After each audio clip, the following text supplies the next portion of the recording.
Assalamu alaikum students, this is Sir Abdul Samad Khan and today we are going to learn some other topics from the chapter System of Real Numbers, Exponents and Radicals for grade 8 and 9 Matriculation.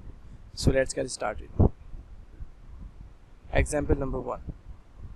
Simplify.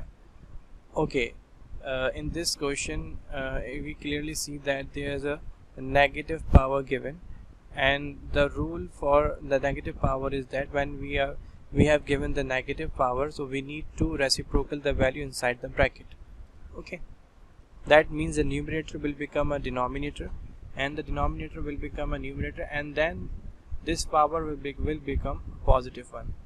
Okay, number 2 is that you need to multiply each and every element within the bracket 5 times. Okay, now it will become like this: 5 times x is x to the power of 5, and if we multiply 5 times y, we will get y to the power of 5. Similarly, z to the power of 5, and in the denominator all the values and all the power of the bases will multiply by 5.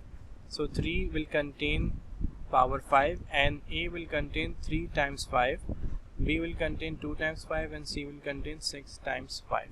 And finally, when will we solve the powers, we will get this answer, because the 3 times of 5 is 243.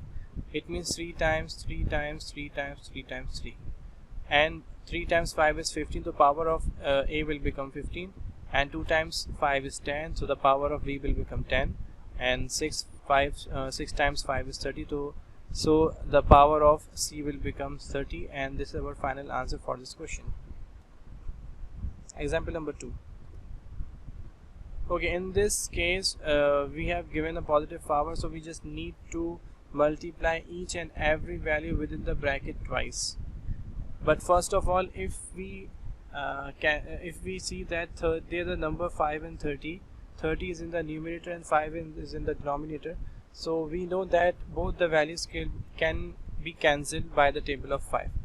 So first of all, I am going to cancel the values by the table of 5, and now when you cancel the values by the table of 5, 5 on the 5, 5 6 is 32, so then I will just left with 6. Okay, number 1. Number 2, I just applied the powers in the same step. 6 and this power 2 will become 6 square. Similarly, this one is x. Okay, this x contains 10 power and there's a 2 power as well, so that means we have to multiply these 2 powers, 10 times 2. Similarly, 8 to the power of 5 square means 8 times 2. Okay, in the denominator, as you know that this 5 is already cut out, so we don't need to write it again. And finally, x cube will be squared like 3 times 2, and y square to the whole square will become 2 times 2. Now in the next step, 6 square is 36, and the square 10 times 2 is 20, so the power of x in the numerator will become 20, and the power of y will become 16 in the numerator, and in the denominator the power of x will become 2 times 3 is 6, and the power of y will become 4. Okay, so one more thing, if you see that we have two bases, two same bases, sorry, one x is in the numerator and one x is in the denominator. Okay, similarly, one y is in the numerator and one y is in the denominator. So as we know that whenever the values are same or the bases are same in the multiplication, we just add the powers, and in the division we will subtract the powers. Okay, so when we shift the value, this value x to the power of 6 in the numerator, it will become minus 6, and this will become minus 4. And finally, as we all see that these are values, these values are multiplying, so we need to collect the powers of the same bases together like this. Okay, 20 minus 6 and 16 minus 4. And finally, when will we subtract the powers, we will get the answer 36 x to the power of 14 and y to the power of 12, and that's our final answer for this question. Now, concept of radicals and square root of a positive number. As we know that the square root of a 4 is plus 2 and minus 2. It can be both. Okay, here we are taking positive square root. It is called the principal square root. That means only plus 2 is, in this case we are going to discuss plus 2. Okay,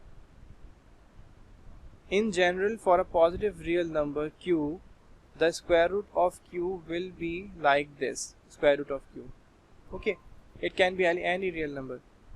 In this notation, this one is square root and there's a q.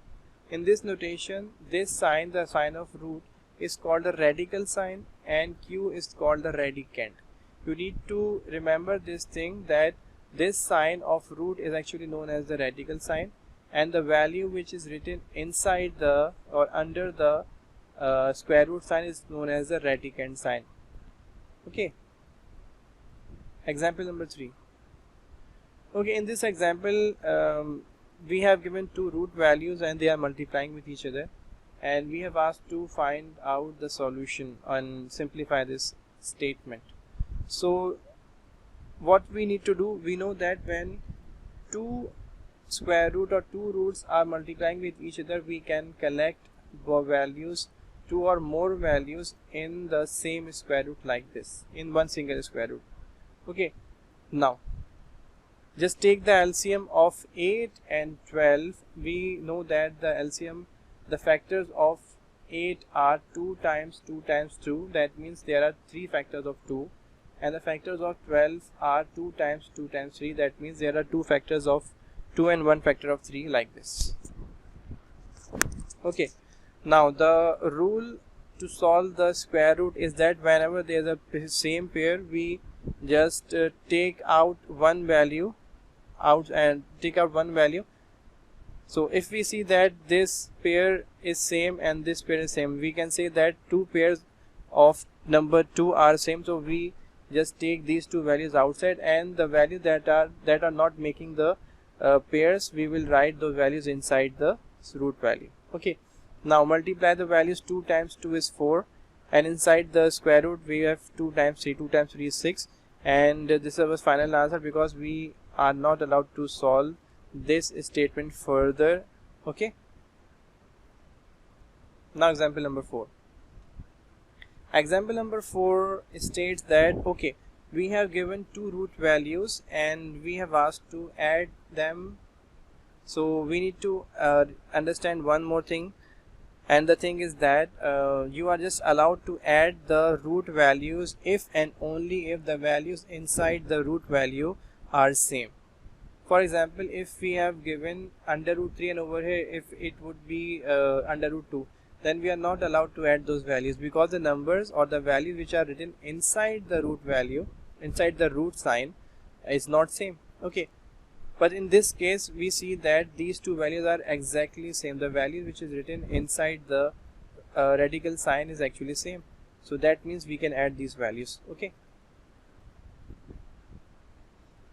now how can we add these values? You just need to add their coefficients, okay, by taking under root 3 common, because this value is common from both of them, and the remaining values will become 2 plus 6. So 2 plus 6 will become 8, and our final answer will become 8 under root 3. Okay, now the nth root of a positive real number. Nth root means any power outside the radical sign. Okay, let y is equals to nth root of x. Okay, so in this case, in the above mentioned equation, that means this equation, x is called the radicand, number 1. Number 2, n is called the index of the root. Okay, the power which is written outside the radical sign is known as the index. Okay, it can also be written like this, because we know that whenever the values are or the powers are written outside the radical sign, it will be written like 1 over something like this. For example, it will be a cube root. If it would be a cube root, there is a power 3 outside that, so the power will become 1 over 3. Okay, example number 5. Okay, example number 5 states that write down the radicand and the index of the following. From this we have to find out that what is the radicand in this term and what is the index of this term. And as I have told you in the previous slide, the value which is written inside the radical sign is known as the radicand, and the power which actually written before the radical sign is known as the index. So radicand in this case will become x y z over t. and the index in this case will become 5. Okay. Example number 6. Okay, now we need to solve the cube root of 81 divided by 125. So it is not so hard question. We just need to take the LCM of both the values, and we know that when we are going to take the LCM of 81, we will get 4 factors of 3 like this, and we will get 3 factors of 5. Okay, and the procedure to solve the cube root is whenever there are 3 like values, the similar values, then we will take one value out of the root. So out of these 4, these 3 values are same, so we will take 1 3 out of it, and 1 3 will remain inside the cube root. And similarly there are 3 5s over here, so we will also take 1 5 out of it as well, and our final answer will become somehow like this. Example number 7. Okay, now we have given nth root of q divided by m root of q. So in both the cases, as I have told you that when I change or when I just eliminate the radical sign, the power will become 1 over n and 1 over m. Okay. In the third step, I'm just going to shift the value in the numerator, and the rule is that whenever the value will be shifted from the numerator to the denominator or vice versa, it will change the sign of the powers. Okay, so the power will become minus 1 over m. Okay, now these two q's are same and they are multiplying with each other. That means whenever the bases are same, so we will collect the powers on the single base like this, 1 over n minus 1 over m. Okay, now it is simple, you can say mathematical LCM process, then that take the LCM of 1 over n and minus 1 over m, and when we take the LCM we will get the final answer m minus n divided by mn, and that's our final answer for this question. So that's all from today's video. Inshallah, we'll meet you in the next lecture with some other topics from the chapter of system of numbers, real radicands and the exponents. So till the next time, thank you so much for watching, and Allah Hafiz.